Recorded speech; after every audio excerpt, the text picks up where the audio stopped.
Hello children, നമ്മൾ ഈ ക്ലാസ്സിൽ +2 ഇംഗ്ലീഷിലെ ഫസ്റ്റ് യൂണിറ്റിലെ ഹൊറിഗല്ലു എന്ന് പറഞ്ഞ ചാപ്റ്ററിലെ സമ്മറിയും ഇമ്പോർട്ടൻറ്റ് ക്വസ്റ്റ്യൻസുമാണ് ഡിസ്കസ് ചെയ്യുന്നത്.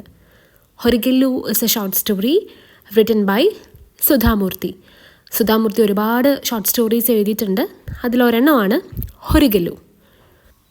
ഹൊറിഗല്ലു എന്താണെന്ന് അറിയാത്തവർക്ക് ഈ പിക്ചറിൽ കാണിച്ചിരിക്കുന്നതാണ് ഹൊറിഗല്ലു. ഹൊറിഗല്ലു എന്ന് പറഞ്ഞാൽ കന്നഡയിലുള്ളൊരു വേർഡാണ്. അതിൻ്റെ മലയാള അർത്ഥം എന്ന് പറഞ്ഞു കഴിഞ്ഞാൽ അത്താണി, ഭാരം ഇറക്കി വയ്ക്കാനൊക്കെ ആയിട്ട് നമ്മൾ യൂസ് ചെയ്യുന്ന 2 കല്ലുകളുടെ മുകളിൽ വെച്ചിരിക്കുന്ന ഒരു ഫ്ലാറ്റ് സ്റ്റോൺ. അപ്പം ഞാൻ പറഞ്ഞതുപോലെ Horigallu is a stone which bears weight താങ്ങുന്ന ഒരു കല്ലാണ് ഹൊറിഗല്ലു. അപ്പം ആക്ച്വലി ഇതൊരു ഷോർട്ട് സ്റ്റോറിയാണെന്ന് ഞാൻ പറഞ്ഞു. അതിലുപരി ഇതൊരു അനക്ഡോട്ടാണ്. അതായത് അതിന് മുമ്പ് എപ്പോഴോ നടന്ന ഒരു ഈവൻറ്റിനെ ബേസ് ചെയ്ത് നടക്കുന്ന, അല്ലെങ്കിൽ അവരുടെ മെമ്മറിയിലുള്ള ഒരു കാര്യം വെച്ച് എഴുതുന്ന ഒരു റൈറ്റിംഗ് ആണ് അനക്ഡോട്ട്. അപ്പോൾ ഇതൊരു അനക്ഡോട്ടായിട്ട് നമുക്ക് പറയാം. അപ്പം സുധാമൂർത്തി നൊസ്റ്റാൾജിക് മൂഡിൽ പണ്ടത്തെ കാര്യം ഓർത്തെടുത്ത് എഴുതുന്നതാണത്. അപ്പോൾ സ്റ്റാർട്ട് ചെയ്യാം. Horigallu written by Sudha Murty. Hot summer days remind me of my childhood in a little village. There was a large banyan tree right in the middle of the village, and I would spend my hours playing under it during my holidays. അപ്പോൾ എന്താ പറയുന്നത്? ഹൊറിഗല്ലുവിൽ സുധാമൂർത്തി പറയുകയാണ്, എനിക്ക് ചൂടുള്ള നല്ല വേനൽക്കാലം ആലോചിക്കുമ്പോഴേ വേനൽക്കാലം എന്നെ എന്താണ് ഓർമ്മപ്പെടുത്തുന്നത്? എൻ്റെ പണ്ടത്തെ ചെറുപ്പകാലം, എൻ്റെ ചെറിയ വില്ലേജിലുള്ള എൻ്റെ ചെറുപ്പകാലമാണ് എനിക്ക് ഈ വേനൽക്കാലം വരുമ്പോൾ തന്നെ ഓർമ്മ വരുന്നത്. ആ വില്ലേജിൽ എന്തുണ്ടായിരുന്നു? There was a large banyan tree. ഒരു വലിയ ബനിയൻ ട്രീ ഉണ്ടായിരുന്നു വില്ലേജിൻ്റെ നടുക്കായിട്ട്. And I would spend many hours. കുറേ നേരം ഞാൻ ആ ബനിയൻ ട്രീൻ്റെ താഴെ കളിക്കുമായിരുന്നു. Under it during my holidays. എൻ്റെ അവധിക്കാലത്ത് ഞാൻ നമുക്കെല്ലാവർക്കും ഉള്ളതുപോലെ സുധാമൂർത്തിയുടെ ചെറുപ്പകാലത്ത് സുധാമൂർത്തി വില്ലേജിലെ ബനിയൻ ട്രീയുടെ അണ്ടറിൽ ഒരുപാട് നേരം കളിക്കുമായിരുന്നു. The tree was like a massive umbrella with its branches providing much needed shade and succor. എന്താ പറയുന്നത്? ആ ബനിയൻ ട്രീനെ ഡിസ്ക്രൈബ് ചെയ്യുകയാണ് ഒരു വലിയ അംബ്രella പോലെ, ഒരു വലിയ കൊട പോലെ കുറേ ബ്രാഞ്ചസ് ഒക്കെ ആയിട്ടുള്ള വലിയ മാസീവ് ഹ്യൂജ് ആയിട്ടുള്ള ഒരു ബനിയൻ ട്രീ ആണത്. അത് ഒരുപാട് തണലും ഷെയ്ഡ് ആൻഡ് സക്കർ, സപ്പോർട്ടും തണലും സപ്പോർട്ടൊക്കെ ഒരുപാട് പേർക്ക് കൊടുക്കുന്ന ഒരു ട്രീ ആയിരുന്നു അത്. Travellers spend some time sitting under it and catching their breath before going on their way. അപ്പം അതിലൂടെ വരുന്ന യാത്രക്കാർ എന്ത് ചെയ്യും? കുറച്ച് നേരം ഇതിൻ്റെ അടിയിൽ വന്ന് ഇരിക്കുകയും ചെയ്യും. അവിടെ ഇരുന്ന് കാച്ചിങ് ദെയർ ബ്രെത്ത് എന്ന് വെച്ച് കഴിഞ്ഞാൽ റിലാക്സ് ചെയ്യും, ഒന്ന് ശ്വാസമൊക്കെ വിട്ടൊന്ന് റിലാക്സ് ചെയ്യും. ബിഫോർ ഗോയിങ് ഓൺ ദെയർ വേ, അവരുടെ പോകുന്ന വഴിയിൽ ഇടയ്ക്കൊന്ന് വന്ന് ഇരുന്ന് ശ്വാസം എടുക്കാനും റിലാക്സ് ചെയ്യാനൊക്കെ പറ്റിയൊരു സ്ഥലമായിരുന്നു ഈ ബനിയൻ tree. To make them comfortable, there was a Horigallu under the tree.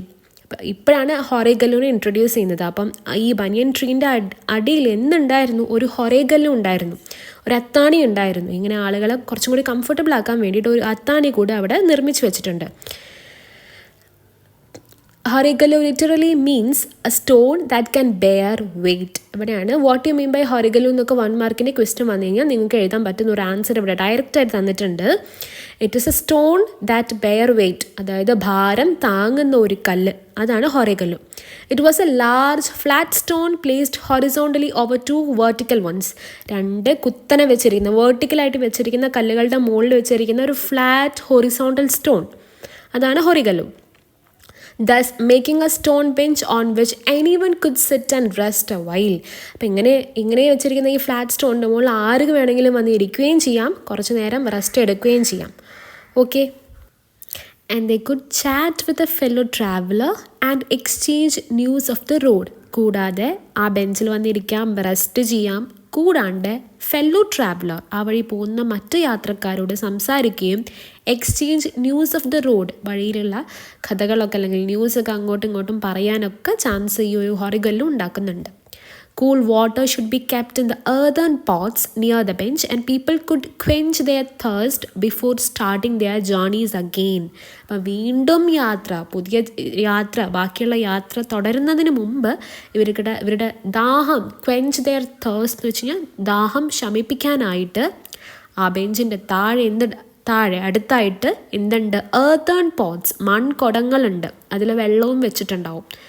അപ്പം ഈ ഹൊറിഗല്ലു എന്ന് പറഞ്ഞാൽ സത്യം പറഞ്ഞു കഴിഞ്ഞാൽ ആളുകൾക്കൊക്കെ ഒരു ഭയങ്കര ഒരു ആശ്വാസം നൽകുന്ന ഒന്നായിരുന്നു. ഒരുപാട് ദൂരം യാത്ര ചെയ്യുന്നവർക്ക് പ്രത്യേകിച്ചും ഒരു റിലാക്സേഷൻ നടക്കുന്ന അവരുടെ ബേർഡൻ, അവരുടെ ബുദ്ധിമുട്ടുകളെ ഇറക്കി വയ്ക്കാനും ഒന്ന് റിലാക്സ് ചെയ്യാനും പറ്റുന്ന ഒരു അവസരം ഹൊറിഗല്ലു ഉണ്ടാക്കി കൊടുത്തിട്ടുണ്ടായിരുന്നു. I am sure similar simple arrangements can be found in villages all over the country. അപ്പോൾ അതൊരു പറയണം, എനിക്ക് ഉറപ്പാണ് ഇതേ ഹൊറിഗല്ലു പോലെ ഒരുപാട് ഇതുപോലത്തെ സിമ്പിളായിട്ടുള്ള അറേഞ്ച്മെൻറ്റ്സ് സെറ്റപ്സ് ഒക്കെ ഇന്ത്യയിൽ ഒട്ടാകെ എല്ലായിടത്തും ഇതേപോലത്തെ അറേഞ്ച്മെൻറ്റ്സ് ഉണ്ടായിരിക്കും. The Horegallu in our village holds special memories for me as it is inextricably linked with my grandfather. Sudha Murty പറയുകയാണ്, അവരുടെ വില്ലേജിലുള്ള ഈ ഹൊറിഗല്ലു അവർക്ക് ഒരുപാട് സ്പെഷ്യൽ മെമ്മറീസ് നൽകുന്ന ഒന്നാണ്. കാരണം അത് ഇൻഎക്സ്ട്രിക്കബ്ലി ലിങ്ക്ഡ്, അതായത് ഇൻസെപ്പറേറ്റബ്ലി വേർപിരിക്കാനാവാത്ത വിധം അവരുടെ ഗ്രാൻഡ് ഫാദറുമായിട്ട് അത് ബന്ധപ്പെട്ട് കിടക്കുന്ന ഒന്നാണ് ഈ ഹൊറിഗല്ലു. ഗ്രാൻഡ് ഫാദറിനെ പറ്റിയിട്ടാണ് പറയുന്നത്. Very important. ഒരുപാട് ക്യാരക്ടർ സ്കെച്ചൊക്കെ ഒരുപാട് വട്ടം ചോദിച്ചിട്ടുണ്ട്. സോ ഭയങ്കര കെയർഫുള്ളായിട്ട് ശ്രദ്ധിക്കുക. Who is Har grand father? He was a retired school teacher and would spend hours every day sitting under the banyan tree and talking to those resting there. അപ്പം അവരുടെ grand father retired ആയിട്ടുള്ള ഒരു school ടീച്ചറായിരുന്നു. അവരെന്താ ചെയ്തിരുന്നത്? Retire ആയതിനു ശേഷം സ്ഥിരമായിട്ട് ഇവിടെ ദിവസത്തിൽ ഒരുപാട് മണിക്കൂറുകൾ ഈ ബനിയൻ ട്രീൻ്റെ അണ്ടറിൽ ചിലവഴിക്കുന്ന ഒരാളായിരുന്നു. അതിലൂടെ പോകുന്ന ആളുകളായിട്ട് ഒരുപാട് നേരം അവിടെ ഇരുന്ന് സംസാരിക്കുന്ന ഒരാളായിരുന്നു. When I would get tired of playing I would sit next to him and observe the people he was speaking to. അപ്പം ഇങ്ങനെ ഒരുപാട് നേരം സുധാമൂർത്തി പണ്ട് ഇവിടെ കളിച്ചിട്ടുണ്ടായിരുന്നു എന്ന് തുടക്കത്തിൽ പറഞ്ഞു. അപ്പോൾ ഇവർ കളിച്ച് ക്ഷീണിക്കുമ്പോൾ എന്ത് ചെയ്യും? ഈ ഗ്രാൻഡ് ഫാദറിൻ്റെ അടുത്ത് വന്നിരുന്നിട്ട് ഗ്രാൻഡ് ഫാദർ ആരോടൊക്കെയാണ് സംസാരിക്കുന്നത്, എന്തൊക്കെയാണ് സംസാരിക്കുന്നത് എന്നിങ്ങനെ ഒബ്സർവ് ചെയ്യുമായിരുന്നു. And listen to their conversations. സ്വാഭാവികമായിട്ട് സുധാമൂർത്തി ഇവിടെ ഈ സംസാരിക്കുന്നത് എന്താണെന്നൊക്കെ ഇങ്ങനെ ശ്രദ്ധിച്ചിരുന്ന് കേൾക്കുമായിരുന്നു. Most of them were villagers taking a break from their work in the fields nearby. They had to walk long distances each day, carrying heavy burdens on their heads. അപ്പം അതിൽ വന്നിരുന്ന് സംസാരിച്ചിരുന്ന ആളുകളിൽ അധികവും ആരായിരുന്നു? അടുത്തുള്ള ഫീൽഡിൽ, വയലുകളിൽ, പാടങ്ങളിൽ വർക്ക് ചെയ്തുകൊണ്ടിരുന്നിരുന്ന ഫാമേഴ്സായിരുന്നു, വില്ലേജേഴ്സായിരുന്നു. അവരായിരുന്നു അധികവും ഈ ബനിയൻ ട്രീൻ്റെ അടിയിൽ റെസ്റ്റ് എടുക്കാൻ വന്നിരുന്നവർ. They had to walk long distances. അതായത് ഓരോ ദിവസവും ഇവർക്ക് ഒരുപാട് ദൂരം യാത്ര ചെയ്യാനുള്ള ആളുകളാണ് ഇവരൊക്കെ. കൂടാണ്ട് they carry heavy burdens on their heads. തലയിൽ ഒരുപാട് വലിയ ഭാരം ചുമന്നിട്ടാണ് ഇവർ നടന്നുകൊണ്ട് പോയിക്കൊണ്ടിരുന്നത്. അപ്പം tired out by the heat, ചൂട് കാരണം ഭയങ്കരമായിട്ട് തളർന്നിട്ട് they would drink the cool water, wash their faces with it and chat with grandfather. അപ്പം അവിടെ താഴെ ഏർത്തൻ പോട്ടിൽ വെള്ളം വെച്ചിട്ടുണ്ടായിരുന്നു എന്ന് പറഞ്ഞു. അപ്പോൾ ആ വെള്ളം എടുത്ത് മുഖം കഴുകുകയും അത് കുടിക്കുകയൊക്കെ ചെയ്തിട്ട് ഗ്രാൻഡ് ഫാദറോട് വർത്തമാനം പറഞ്ഞ് ഇവരിങ്ങനെ ഇരിക്കും. Their conversation would be about their daily lifes and worries. അപ്പോൾ അവരുടെ സംസാരത്തിൻ്റെ വിഷയം, മാറ്റർ എന്തായിരുന്നു? Daily lifes and worries. നിത്യജീവിതത്തിലെ ബുദ്ധിമുട്ടുകളും ജീവിതത്തിലുണ്ടാകുന്ന കാര്യങ്ങളൊക്കെ ആയിരുന്നു അവർ സംസാരിച്ചുകൊണ്ടിരുന്നത്. ഇനി ഇവർ എന്തൊക്കെയാണ് സംസാരിച്ചെന്നുള്ളതിൻ്റെ ഓരോ കോൺവെർസേഷൻ പീസുകളാണ് ഇനി പറയുന്നത്. Master Ji, this summer has been so hot. I have never seen such dry weather. Or, Master Ji, it is getting difficult for me to carry these large loads on my head. Thank God for this Horegallu. I wish my son would help, but he only wants to go to the city. അപ്പോൾ ഇതൊക്കെയാണ് അവർ സംസാരിച്ചുകൊണ്ടിരുന്നത്. എന്തൊക്കെയാണ്? ഭയങ്കര ചൂടാണല്ലേ, നമ്മുടെ നാട്ടും പുറത്തുള്ള ആളുകൾ സംസാരിക്കുന്ന പോലെ തന്നെ. അതായത് ഇത്രയും വർഷത്തിനിടയ്ക്ക് ഞാൻ ഇതുപോലെ ചൂടുള്ള ഒരു വെതർ കണ്ടിട്ടില്ല, ഭയങ്കര ചൂടാണ് ഈ വട്ടം. അല്ലെങ്കിൽ എൻ്റെ തലയിലുള്ള ഭാരം ഭയങ്കര ഹെവിയാണ്, എനിക്ക് കൊണ്ട് താങ്ങി നടക്കാൻ പറ്റുന്നില്ല. എൻ്റെ മകൻ എന്നെ ഹെൽപ്പ് ചെയ്തിരുന്നെങ്കിൽ എന്ന് ഞാൻ ആശിച്ചു പോവാണ്. പക്ഷെ അവന് സിറ്റിയിലേക്ക് പോയാൽ മതി, എന്നെ സഹായിക്കാനൊന്നും നേരമില്ല. ഇങ്ങനെ അവരുടെ വറീസും കുഞ്ഞു കുഞ്ഞു വറീസും അവരുടെ ഡെയിലി ലൈഫിനെയൊക്കെ പറ്റിയിട്ടാണ് അവർ സംസാരിച്ചുകൊണ്ടിരുന്നത്. They spoke about the difficulties they lived with. എന്തൊക്കെ കഷ്ടപ്പാടാണ് അനുഭവിച്ചതെന്നാണ് അവർ സംസാരിച്ചുകൊണ്ടിരുന്നത്. My grandfather could only listen to them, but just talking to him seemed to refresh them. Sudha Murty പറയാണ്, എൻ്റെ ഗ്രാൻഡ് ഫാദർ എന്ത് ചെയ്യാണ്? Only listen to them. എൻ്റെ grandfather തിരിച്ച് അവർക്ക് solution ഒന്നല്ല കൊടുത്തിട്ടുണ്ടായിരുന്നത്, അവർ പറയുന്നത് എന്താണെന്ന് കേൾക്കുക മാത്രമാണ് ചെയ്തിട്ടുണ്ടായിരുന്നത്. പക്ഷേ ഇങ്ങനെ ഗ്രാൻഡ് ഫാദറിൻ്റെ അടുത്ത് അവർ പറയുന്നതിലൂടെ, അവരുടെ ഇങ്ങനെ വറീസൊക്കെ പറയുന്നതിലൂടെ അവർ ഭയങ്കര റിഫ്രഷ്ഡ് ആണെന്ന് എപ്പോഴും സുധാമൂർത്തിക്ക് തോന്നുമായിരുന്നു. അവരുടെ ജേണിയിൽ ഒരു റിഫ്രഷ്മെൻറ്റ് കിട്ടാൻ ഇത് സഹായിക്കുമായിരുന്നു. ആരോടെങ്കിലും അവരുടെ കഷ്ടപ്പാടുകൾ പറയുന്നതിലൂടെ അവർ ഭയങ്കര റിഫ്രഷ്ഡ് ആയിട്ട് മാറിയിട്ടുണ്ടായിരുന്നു. After some time, they would pick up their burdens with some ease and go on their way. അപ്പം ഇങ്ങനെ ഇവിടെ വന്ന് ഹൊറഗല്ലൂവിൽ ഇങ്ങനെ ഈ വെയിറ്റ് അൺലോഡ് ചെയ്യുന്നതിലൂടെയും ഗ്രാൻഡ് ഫാദറിൻ്റെ അടുത്ത് അവരുടെ മെൻ്റൽ ബേർഡൻസ് അൺലോഡ് ചെയ്യുന്നതിലൂടെയും അവർ ഭയങ്കര റിലാക്സ്ഡ് ആയിട്ട്, കുറച്ചൊന്ന് ഈസായിട്ട് റിലാക്സ്ഡ് ആയിട്ട് തിരിച്ച് അവരുടെ ജേർണി സ്റ്റാർട്ട് ചെയ്യുമായിരുന്നു. The Horegallu was an important feature in their lives, and as a child, I would often not understand why they blessed it so often for being there. അപ്പം ചെറിയ കുട്ടിയായിരുന്ന സമയത്ത് സുധാമൂർത്തിക്കും ഒരിക്കലും മനസ്സിലായില്ല എന്തിനാണ് ഈ ആളുകൾ ഇടയ്ക്കിടയ്ക്ക് ഇങ്ങനെ ഈ ഹൊറഗല്ലുവിനെ ഇങ്ങനെ പ്രൈസ് ചെയ്ത് അതിനെ ഇങ്ങനെ പുകഴ്ത്തി പറഞ്ഞുകൊണ്ടിരുന്നതെന്ന്. പക്ഷെ അവരുടെ എല്ലാവരുടെയും ജീവിതത്തിൽ ഹൊറഗല്ലു ഭയങ്കര ഇമ്പോർട്ടൻ്റ് ആയിട്ടുള്ളൊരു ഫീച്ചർ തന്നെയായിരുന്നു. After all it was only A stone bench. Sudha Murty എപ്പോഴും ചിന്തിക്കുമായിരുന്നു, ഇത് വെറും ഒരു സ്റ്റോൺ ബെഞ്ചല്ലേ, കല്ലിൻ്റെ ഒരു ബെഞ്ചല്ലേ എന്ന് ചിന്തിക്കാറുണ്ടായിരുന്നു. It was my grandfather who told me, "Child, a horegallu is essential in any journey. We all carry our burdens according to our situations and capacities." പക്ഷെ പിന്നീട് grand ഫാദറാണ് സുധാമൂർത്തിക്ക് പറഞ്ഞു കൊടുത്തത് എല്ലാവരുടെ ജീവിതത്തിലും ഹൊറഗല്ലു ഇമ്പോർട്ടൻ്റ് ആണ്, ഭയങ്കര എസെൻഷ്യലാണ്. എല്ലാവരുടെ ജീവിതയാത്രയിലും ഹൊറഗല്ലു ഭയങ്കര ഇമ്പോർട്ടൻ്റ് ആണ്. നമ്മളെല്ലാവരും ഒരുപാട് ബേർഡൻസ് ക്യാരി ചെയ്യുന്ന ആളുകളാണ്. നമ്മുടെ ജീവിതത്തിലെ സിറ്റുവേഷൻ അനുസരിച്ച് പലതരത്തിലുള്ള ബേർഡൻസ് നമ്മളെല്ലാവരും ക്യാരി ചെയ്യുന്നുണ്ട്. But every once in a while we need to stop, put down that burden and rest. നമ്മളൊക്കെ എന്ത് ചെയ്യണം, ഇങ്ങനെ ഇത്രയും വലിയ ഭാരങ്ങൾ താങ്ങുന്നതിനിടയ്ക്ക് എപ്പോഴെങ്കിലും ഒന്ന് നിന്ന്, വി നീഡ് ടു സ്റ്റോപ്പ്, ഒന്ന് നിന്ന് ഈ ഭാരം ഒന്ന് ഇറക്കി വെച്ച് കുറച്ച് നേരം റെസ്റ്റ് എടുക്കണം. Only then we can be refreshed enough to pick up the Lord once more. The Horegallu gives everyone that opportunity to do so.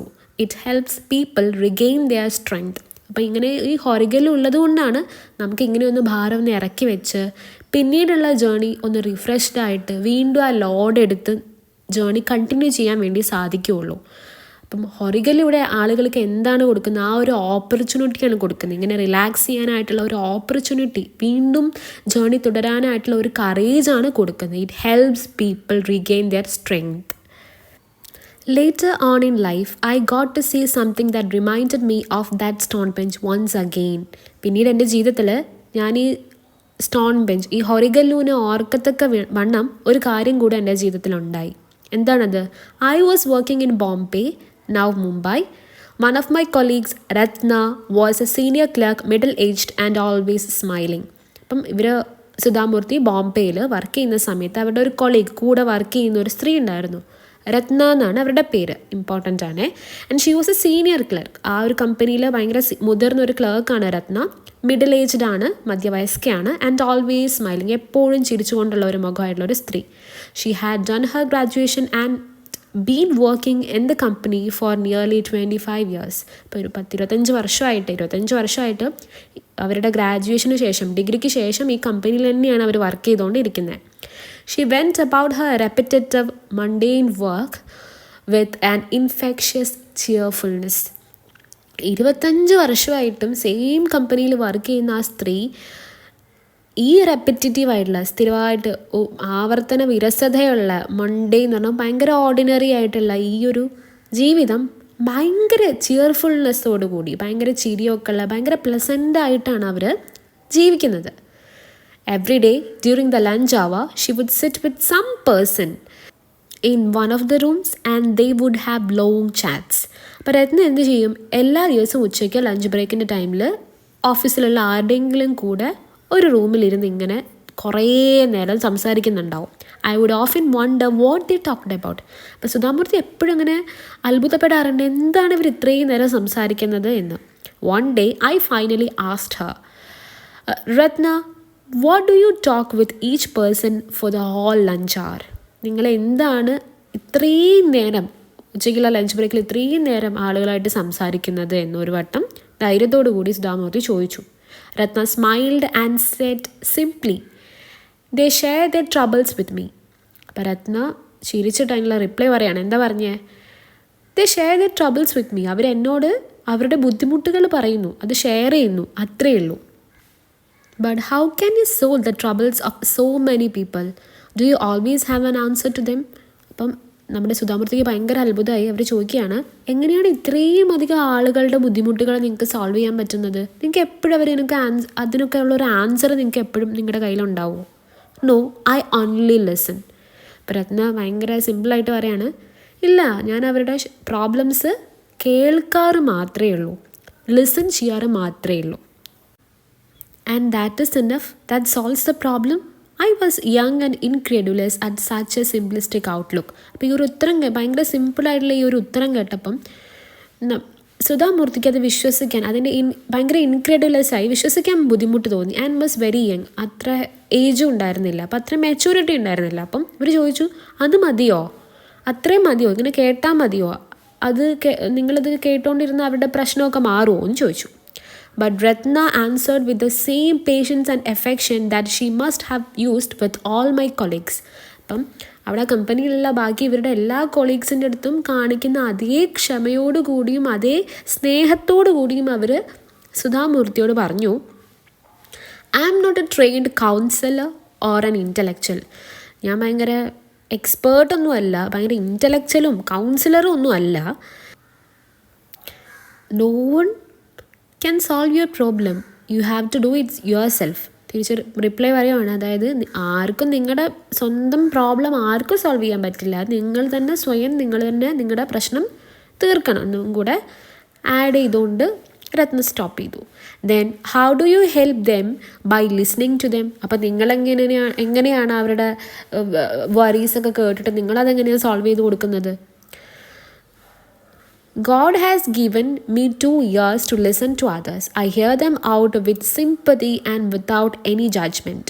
ഇപ്പം രത്ന പറയുകയാണ്, എനിക്ക് ദൈവം 2 ചെവി തന്നിട്ടുണ്ട്, ബാക്കിയുള്ളവർ പറയുന്നത് എന്താണെന്ന് കേൾക്കാൻ വേണ്ടിയിട്ട് 2 ചെവി തന്നിട്ടുണ്ട്.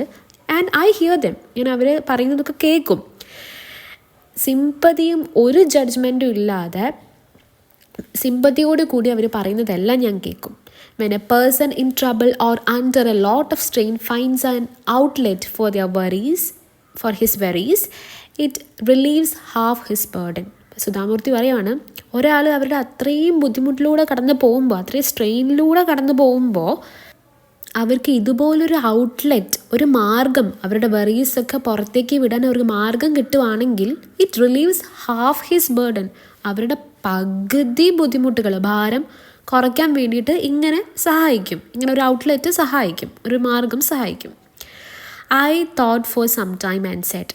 സുധാമൂർത്തിക്ക് ഇപ്പോൾ ഈ ഒരു റിപ്ലൈ ആയിട്ടപ്പോൾ കുറച്ച് നേരം ആലോചിച്ചു, എന്നിട്ട് പറഞ്ഞു, but don't you ever break the confidence and tell others the secrets you hear even by mistake. അപ്പോൾ നിങ്ങളുടെ അടുത്ത് ഭയങ്കര കോൺഫിഡൻഷ്യലായിട്ട്, നിങ്ങളുടെ അടുത്ത് ഭയങ്കര സ്വകാര്യമായിട്ട് ആളുകൾ ഷെയർ ചെയ്യുന്ന സീക്രറ്റ്സ് നിങ്ങൾ ബൈ മിസ്റ്റേക്കെങ്കിലും അറിയാതെയെങ്കിലും ബാക്കിയുള്ള ആളുകളോട് പറഞ്ഞു പോവില്ലേ, അറിയാതെ ഷെയർ ചെയ്ത് പോവില്ലേ എന്നൊരു ക്വസ്റ്റ്യൻ സുധാമൂർത്തി ചോദിച്ചു. Not even in my dreams I consider that to B the worst kind of ബെട്രയൽ. ഞാൻ എൻ്റെ സ്വപ്നത്തിൽ പോലും അങ്ങനെയൊന്നും ചെയ്യില്ല, കാരണം ചതിയുടെ ഏറ്റവും മോശപ്പെട്ട രൂപമായിട്ടാണ് ഞാൻ അതിനെ കാണുന്നത്. ഇങ്ങനെ ആളുകൾ പറയുന്ന കാര്യങ്ങൾ ബാക്കിയുള്ളവരുടെ അടുത്ത് ഷെയർ ചെയ്യുന്നത് ഏറ്റവും ഭയങ്കര വഞ്ചനയാണ്. I don't think there is a greater sin than betraying someone's confidence. ഒരാളുടെ വിശ്വാസത്തെ തകർക്കുന്നതിനേക്കാൾ വലിയ വഞ്ചനയൊന്നും ഇല്ലെന്നാണ് എനിക്ക് തോന്നുന്നത്. They tell me their worries because they know I will never talk about it or gossip about it to another person. അവർ എൻ്റെ അടുത്ത് അവരുടെ ഇത്രയും സീക്രട്ട് ആയിട്ടുള്ള കാര്യങ്ങൾ ഷെയർ ചെയ്യുന്നത് തന്നെ ഞാൻ വേറൊരാളുടെ അടുത്ത് ഇതിനെപ്പറ്റി ഗോസിപ്പ് പറയുകയോ അല്ലെങ്കിൽ ഷെയർ ചെയ്യുകയോ ചെയ്യില്ല എന്നുള്ളൊരു വിശ്വാസത്തോടു കൂടിയാണ് അവരെൻ്റെ അടുത്ത് അവരുടെ ട്രബിൾസ് എല്ലാം ഷെയർ ചെയ്യുന്നത് തന്നെ. Only when they know their words are secure with me can they talk to me freely. അവർ പറയുന്ന കാര്യങ്ങളൊക്കെ എൻ്റെ അടുത്ത് സുരക്ഷിതമാണ് എന്നൊരു തോന്നൽ, ഒരു ട്രസ്റ്റ് അവർക്ക് ഉണ്ടായാൽ മാത്രമാണ് അവരെൻ്റെ അടുത്ത് ഇങ്ങനെ ഫ്രീ ആയിട്ട് സംസാരിക്കുക തന്നെ ഉള്ളൂ. The way I relieve their burden for a short while till they are ready to pick up themselves up and carry on with their journey. ഞാൻ ആകെ അവർക്ക് ചെയ്യുന്ന ഒരു സഹായം എന്താണെന്ന് വെച്ച് കഴിഞ്ഞാൽ ഐ റിലീവ് ദെം. എങ്ങനെ? അവരുടെ ബേർഡൻ കുറച്ച് നേരം ഒന്ന് ഇറക്കി വെക്കാൻ, എന്നോട് ഓപ്പൺ അപ്പ് ആവുന്നതിലൂടെ കുറച്ച് നേരം ഒന്ന് ഇറക്കി വെക്കാൻ വേണ്ടി ഞാൻ അവരെ സഹായിക്കുന്നു. ഇങ്ങനെ ചെയ്യുമ്പം അവർക്ക് അവരുടെ ജേർണി, അവരുടെ യാത്ര തുടരാൻ വേണ്ടിയിട്ട് ഞാൻ അവരെ ഹെൽപ്പ് ചെയ്യാണ്. ഇങ്ങനെ ചെയ്യുന്നതിലൂടെ അവരെ തന്നെ സ്വയം പൊക്കിയെടുത്ത് അവരുടെ യാത്ര തുടരുന്നു ഇതിലൂടെ. Her words uncannily echoed my grandfather's sitting on the stone bench under the banyan tree. അപ്പം ഈ വേർഡ്സ് കേട്ടപ്പം, രത്ന പറഞ്ഞ ഈ വാക്കുകൾ കേട്ടപ്പം സുധാമൂർത്തിക്ക് അവളുടെ ഗ്രാൻഡ് ഫാദറിനെയാണ് ഓർമ്മ വരുന്നത്. ഭയങ്കര അത്ഭുതത്തോടു കൂടി ആ ഹൊറിഗല്ലൂവിൽ ഇരുന്നിരുന്ന ഗ്രാൻഡ് ഫാദറിന് സുധാമൂർത്തിക്ക് ഓർമ്മ വന്നു. Perhaps in their own small ways, without access to great wealth, both these people were doing tremendous social service. അപ്പം സുധാമൂർത്തി പറയാണ്, അവരവരുടെ രീതിയിൽ ഈ രണ്ട് മഹത്തായ വ്യക്തികളും സമൂഹത്തിന് വലിയൊരു സർവീസാണ് നൽകുന്നത്, വലിയൊരു സോഷ്യൽ സർവീസാണ് നൽകുന്നത്. ഒരു വെൽത്തും പ്രതീക്ഷിക്കാതെ, ഒരു പണവും പ്രതീക്ഷിക്കാതെ അവരെ കൊണ്ട് പറ്റുന്ന രീതിയിൽ ഇങ്ങനെ ആളുകളുടെ ബേർഡൻ ഈസൺ അപ്പ് ചെയ്യുന്നതിലൂടെ, റിലീവ് ചെയ്യുന്നതിലൂടെ ഇവർ സമൂഹത്തിന് വലിയൊരു സർവീസാണ് ചെയ്യുന്നതെന്ന് സുധാമൂർത്തിക്ക് തോന്നി. No one thought of acknowledging their work or rewarding them for it, but they continued to do so as these acts of kindness gave them joy. ഇവർ ഈ ചെയ്യുന്ന ഈ സോഷ്യൽ സർവീസ് ആരും അത് കൺസിഡർ ചെയ്തിട്ടോ ആരും അതിന് പാരിതോഷികം നൽകിയിട്ടോ റിവാർഡ്സ് നൽകിയിട്ടോ ഒന്നുമല്ല. ആരും അറിഞ്ഞില്ലെങ്കിൽ പോലും ഈ രണ്ട് പേരും അവരുടെ ഈ സോഷ്യൽ സർവീസ് അവരുടെ സന്തോഷത്തിന് വേണ്ടിയാണ് അവർ ഈ കാര്യം ചെയ്തുകൊണ്ടിരുന്നത്. If ever now I happen to pass a Horegallu in a village, I remember them and wish there were many more of them in this world. ഞാൻ എപ്പോഴെങ്കിലും വില്ലേജ് വഴി പാസ് ചെയ്യുന്ന സമയത്ത് ഇതുപോലുള്ള ഹൊറിഗല്ലൂസൊക്കെ കാണുമ്പം ഈ രണ്ട് പേരെയാണ് എനിക്ക് ഓർമ്മ വരിക. അപ്പം ഞാൻ മനസ്സുകൊണ്ട് ആഗ്രഹിച്ചു പോവാറുണ്ട്, ഇതുപോലത്തെ ആളുകൾ ഇനിയും ഈ ലോകത്ത് ഉണ്ടായിരുന്നെങ്കിലെന്ന്. അപ്പം സുധാമൂർത്തി രത്നയും ഗ്രാൻഡ് ഫാദറിനെയും ഹ്യൂമൻ ഹൊറിഗല്ലൂസ് ആയിട്ടാണ് കണക്കാക്കിയിരുന്നത്. എന്താ ഈ ഹ്യൂമൻ ഹൊറിഗല്ലു എന്നുകൊണ്ട് ഉദ്ദേശിക്കുന്നത്? ഹൊറിഗല്ലു എന്ന് പറഞ്ഞ സ്റ്റോൺ ബെഞ്ച്, ഫിസിക്കലായിട്ടുള്ള ആ ഒരു അത്താണി നമ്മുടെ ഫിസിക്കൽ ബേർഡൻ, ഭാരങ്ങൾ, ചുമടുകളൊക്കെയാണ് ഇറക്കാൻ സഹായിച്ചിരുന്നത് എങ്കിൽ ഈ മനുഷ്യന്മാരായിട്ടുള്ള ഹൊറിഗല്ലൂസ് ആയിട്ടുള്ള ഈ രത്നയും ഗ്രാൻഡ് ഫാദറും ഒക്കെ മെൻ്റൽ സ്ട്രെയിൻസ്, നമ്മൾ ലൈഫിൽ അനുഭവിക്കുന്ന മെൻ്റൽ ബുദ്ധിമുട്ടുകളും ട്രബിൾസും ഒക്കെയാണ് അൺലോഡ് ചെയ്യാൻ വേണ്ടി സഹായിച്ചിരുന്നത്. അപ്പോൾ ഒരു കണക്കിൽ പറയുകയാണെങ്കിൽ രത്നയും ഗ്രാൻഡ് ഫാദറിനൊക്കെ നമുക്ക് ഹ്യൂമൻ ഹൊറിഗല്ലു ആയിട്ട് കൺസിഡർ ചെയ്യാൻ വേണ്ടി പറ്റും. ഈ ഒരു പാർട്ട് ഭയങ്കര ഇമ്പോർട്ടൻ്റ് ആണ്. ഒരുപാട് ക്വസ്റ്റ്യൻ ഈ ഹ്യൂമൻ ഹൊറിഗല്ലു റിലേറ്റഡ് ആയിട്ട് പ്രീവിയസ് ഇയേഴ്സിൽ വന്നിട്ടുണ്ട്. അപ്പോൾ സമ്മറി കഴിഞ്ഞു. നമ്മളിനി ഇമ്പോർട്ടൻറ്റ് ക്വസ്റ്റ്യൻസ്, 4 ഇമ്പോർട്ടൻറ്റ് ക്വസ്റ്റ്യൻസ്, ഏറ്റവും കൂടുതലായിട്ട് ചോദിച്ചിട്ടുള്ള 4 ക്വസ്റ്റ്യൻസാണ് ഞാൻ സ്ക്രീനിൽ തന്നിരിക്കുന്നത്. ഇതിലെ last question, human Horigallu and the social service, ഞാൻ ഓൾറെഡി വീഡിയോൻ്റെ ലാസ്റ്റ് പാർട്ട്, സമ്മറിയുടെ ലാസ്റ്റ് പാർട്ട് ഡിസ്കസ് ചെയ്തിട്ടുണ്ട്. അത് ഡീറ്റെയിൽ ആയിട്ട് കേട്ട് നോക്കുക. ഇമ്പോർട്ടൻസ് ഓഫ് ടൈറ്റിൽ ഹൊറിഗല്ലു എന്നുള്ളത് ഭയങ്കര ഇമ്പോർട്ടൻ്റ് ആണ്. എന്തുകൊണ്ടാണ് ആപ്റ്റാണോ, ആ ടൈറ്റിൽ ആപ്റ്റാണോ ഈ ഒരു അനക്ഡോട്ടിന് എന്നൊക്കെ ചോദിച്ചിട്ടുണ്ട് ക്വസ്റ്റ്യൻ. അപ്പം തീർച്ചയായിട്ടും ആപ്റ്റാണ്. ഹ്യൂമൻ ഹൊറിഗല്ലു ആയിട്ടും ഫിസിക്കൽ ഹൊറിഗല്ലു ആയിട്ടും നിങ്ങൾക്ക് റിലേറ്റ് ചെയ്തിട്ട് ഇതിന് ആൻസർ എഴുതാൻ വേണ്ടി സാധിക്കും. പിന്നെ character sketch of Ratna, character sketch of grand father. അപ്പം തീർച്ചയായിട്ടും +2 പഠിക്കുന്ന ഒരു വിദ്യാർത്ഥിക്ക് ക്യാരക്ടർ സ്കെച്ച് എങ്ങനെ എഴുതേണ്ടതെന്ന് അറിയുന്നുണ്ടാവും. നമ്മൾ പേര് കൊടുത്തതിന് ശേഷം ചാപ്റ്ററിൻ്റെ പേരും ഓഥറിൻ്റെ പേരും എഴുതാൻ വേണ്ടി മറക്കരുത്. ക്യാരക്ടർ സ്കെച്ചിനെ കുറിച്ച് ഡീറ്റെയിൽ ആയിട്ട് ഞാനൊരു വീഡിയോ പിന്നീട് ചെയ്യുന്നതാണ്. പിന്നെ പ്രത്യേകം ശ്രദ്ധിക്കുക, ക്യാരക്ടർ സ്കെച്ച് എഴുതുന്ന സമയത്ത് ഫിസിക്കൽ അപ്പിയറൻസും എഴുതണം, അവരുടെ പ്രൊഫഷൻ എഴുതണം, അവരുടെ ക്യാരക്ടർ, സ്വഭാവം, പേഴ്സണാലിറ്റി കൂടെ എഴുതി കഴിഞ്ഞാലാണ് അത് കംപ്ലീറ്റ് ആവുള്ളൂ, എല്ലാ ആസ്പെക്ട്സും കവർ ആവുള്ളൂ. ഇത് കൂടാതെ ഞാനിവിടെ മെൻഷൻ ചെയ്യാൻ വിട്ടുപോയൊരു കാര്യമുണ്ട്, ലിസണിങ്ങിൻ്റെ ഇമ്പോർട്ടൻസ്. നമ്മൾ ഓരോ ആളുകളുടെയും ജീവിതത്തിൽ കേൾക്കാൻ ഒരാളുണ്ടാവുക എന്നതിൻ്റെ ഇമ്പോർട്ടൻസ് പലതരത്തിലായിട്ടുള്ള ക്വസ്റ്റ്യൻസ് കണ്ടിട്ടുണ്ട്. അതിനെക്കുറിച്ച് ലെക്ചർ എഴുതാൻ വന്നിട്ടുണ്ട്, അപ്പോൾ അതിനെക്കുറിച്ച് പാരഗ്രാഫ് എഴുതാൻ വേണ്ടി വന്നിട്ടുണ്ട്, ആർട്ടിക്കിൾ എഴുതാൻ വേണ്ടി വന്നിട്ടുണ്ട്, കൗൺസിലിങ്ങിൻ്റെയൊക്കെ ഇമ്പോർട്ടൻസിനെ കുറിച്ച്. കാരണം ഇപ്പം മെൻ്റൽ ഹെൽത്തിനെ പറ്റി ഒരുപാട് ഡിസ്കഷൻ നടന്നുകൊണ്ടിരിക്കുന്ന സമയമാണ്. അപ്പോൾ അതിനകത്ത് ലിസണിങ്ങിൻ്റെ ഇമ്പോർട്ടൻസ് എത്രത്തോളം ഉണ്ടെന്നൊക്കെ ക്വസ്റ്റ്യൻസ് വന്നിട്ടുണ്ട്. അപ്പോൾ അതും കൂടെ നിങ്ങൾ ശ്രദ്ധിക്കുക. ഇത്രയും ക്വസ്റ്റ്യൻസും കൂടെ ഇതിനോട് കൂടി സമ്മറിയോട് കൂടി ചേർത്ത് വെച്ച് പഠിച്ചാൽ നിങ്ങൾക്ക് നന്നായിട്ട് ആൻസർ ചെയ്യാൻ പറ്റും. So thank you.